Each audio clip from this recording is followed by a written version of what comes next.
In our galaxy, a Bokken sword is a Japanese wooden sword used for training and sparring.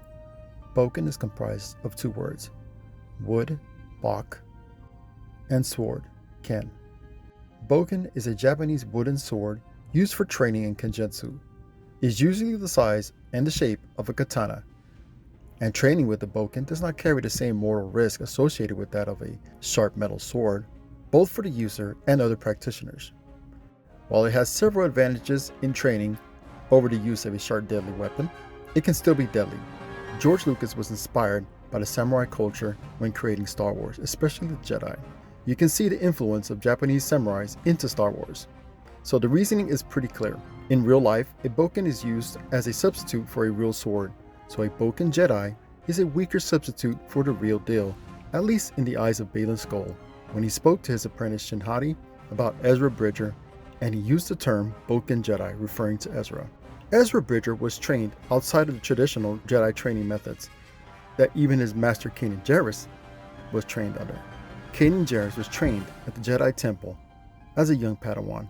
So in the eyes of someone trained at Jedi Temple, a Bokken Jedi like Ezra Bridger and even Luke Skywalker are a weaker substitute for a fully trained Jedi as far as Baylon is concerned. Before the foundational retcon of the prequels, there was no reason to believe all Jedis weren't Bokken Jedis. In the 1990s Dark Horse comic book series Tales of the Jedi, there was a WoW quality in the training of a Jedi throughout their history, which felt more aligned with what we saw in the original films.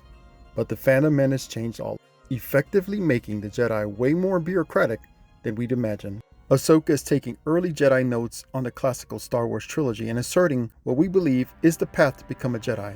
As established on Episode 2, it's okay for Sabine Wren to be trained as a Jedi, even if her aptitude for the Force is almost non-existent.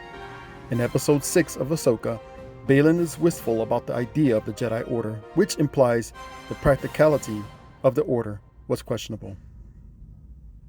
If you were a Jedi Padawan before the fall of the Jedi Temple, more than likely your training would have been conducted within the walls of the temple. But would you have preferred the traditional Jedi training or a Bokken and Orthodox style of training? Drop a comment below. Thanks for watching. Like this video and subscribe.